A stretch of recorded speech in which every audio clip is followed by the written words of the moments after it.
Hey guys, Kyle the Death Knight on me here, bringing you my review for One Piece episode 832. And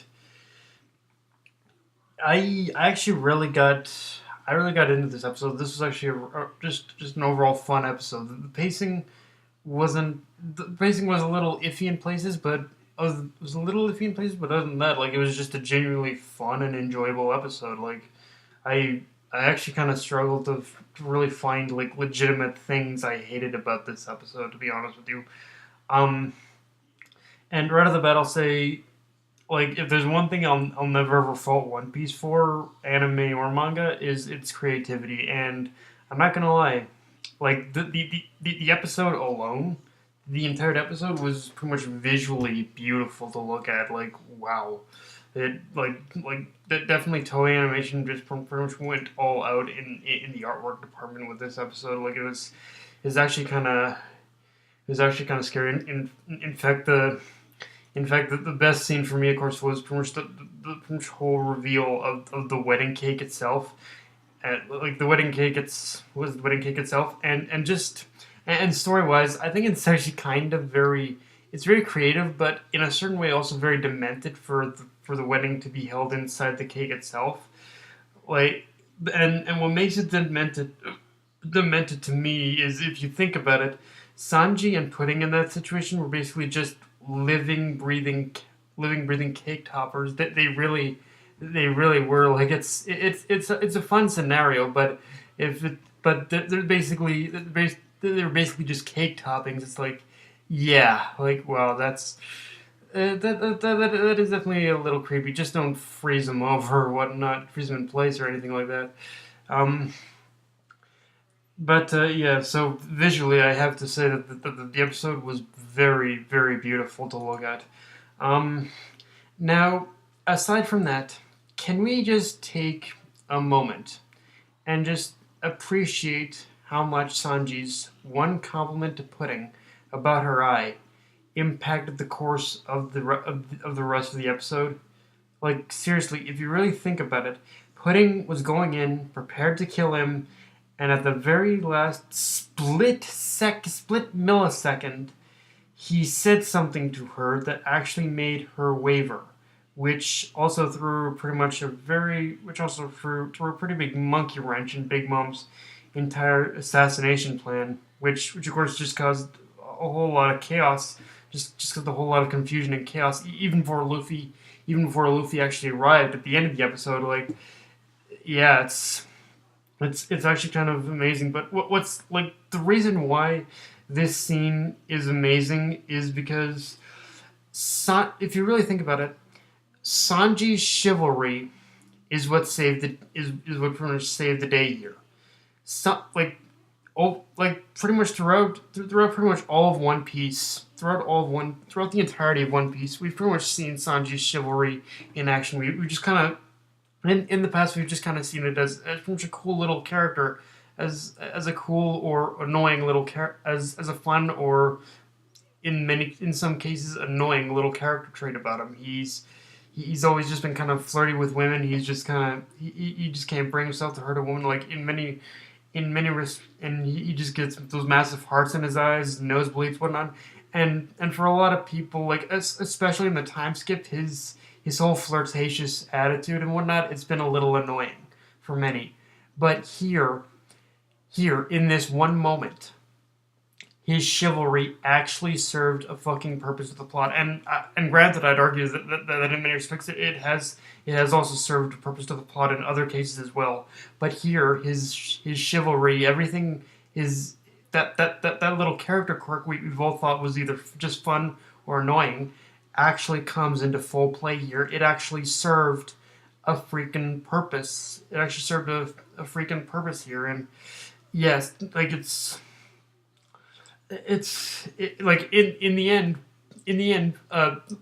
Sanji's chivalry pretty much turned into the greatest miscalculation on Big Mom's part ever, because just pretty much that one, just those few little words, "Your third eye is beautiful," pretty much had her pretty much completely disarmed Pudding, because Sanji, from basically what we learned of Pudding in this, Sanji is pretty much the only person who ever really whoever really paid her any compliment like that. Like she's gone her Pudding has gone her whole life without even fucking knowing what it was like to feel appreciated.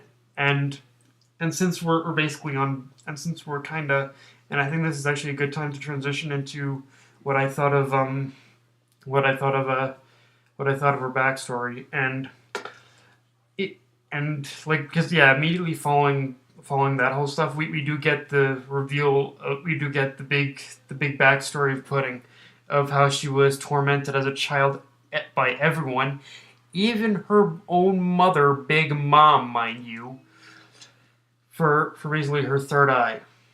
And okay, where do I begin with this? So first off, Big Mom, fuck you. You're pretty much far from a beauty queen yourself, you fat ass bitch.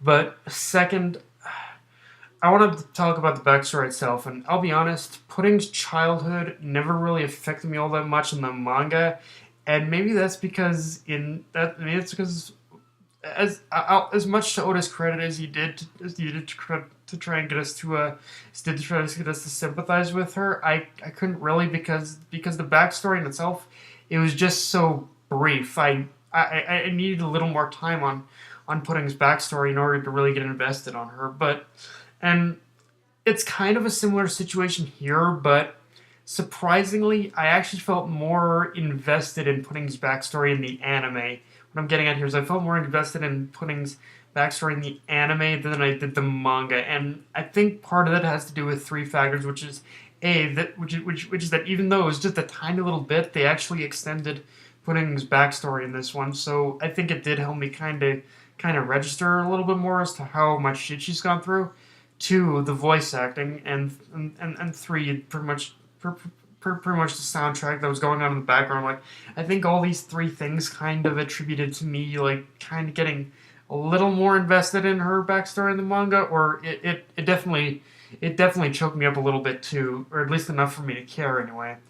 And so, yeah, I guess in terms of Pudding's backstory, I have to give it to the anime for me personally. It was just a little more it was just a little more something I could stick my teeth into. Like again, the manga did it okay, but I think for me in a situation like that where the backstory is just so brief, I need something more in order to sink my teeth into. But yeah, anyway, but yeah, and another thing I really like about this backstory in general though is how One Piece's usual ironic parallels pretty much came into play here. Like she was like, okay, I don't mean to intentionally offend anyone, but pretty much offend the whole concept of beauty or looks or anything like that. But Pudding was basically Pudding was constantly being told she was ugly because of her third eye by the ugliest fucking kids and adults imaginable. Which, like, seriously, again, I said it with Big Mom. I'll say it. None of you little shits and none of you freaking adults were none of you freaking adults were practically or practically beauty queens or beauty queens or kings yourself, you little you assholes. But yeah, it's because of they were constantly picking on her because of her third eye, and they weren't even like all that really beautiful to begin with. But just from being told that, it pretty much scarred her for life. Then pretty much along comes Sanji, who could care less about her third eye, and yeah, it's I think in a way you could say it's a cautionary tale of all it takes is pretty much one person in order. What it if you think it only takes one person in order to say the right thing, in order for you to really kind of in order for you to really appreciate yourself, especially if you've got a backstory like Pudding, which I doubt there are many, but yeah. Anyway, so I don't know if anyone saw it, but did anyone catch Katakuri's line in this episode about how even he couldn't do anything to, I assume, save the wedding from the Straw's interference at the end, or Luffy's interference, I guess.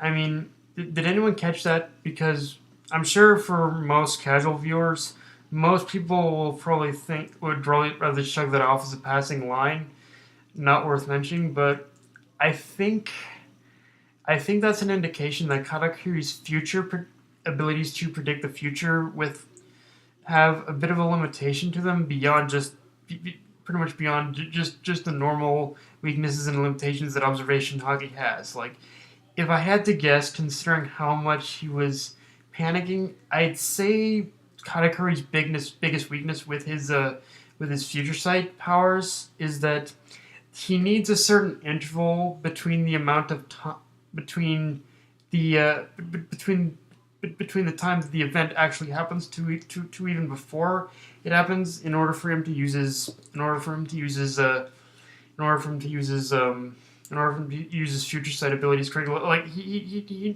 needs a specific gap in time in order to predict things from happening. And with Luffy's arrival, he didn't really get that interval. It kind of just happened out of the blue without it happened. Like Luffy's been known to cause so much trouble, but it just happened without him even really needing to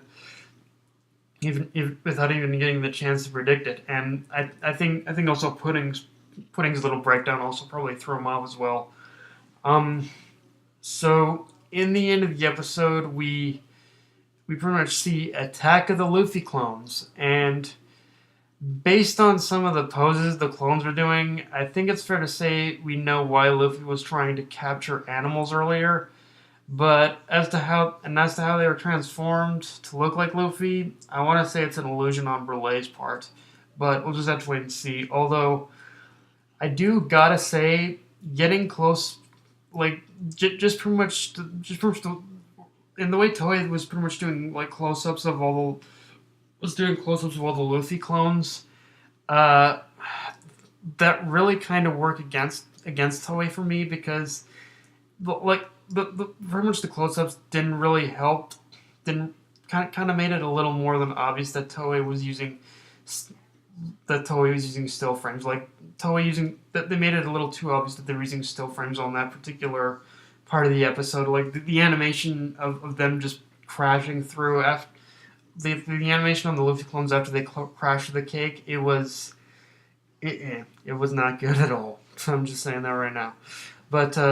But yeah, guys, that's my review. Enjoy the video, like, comment, subscribe, follow me on Twitter and Facebook.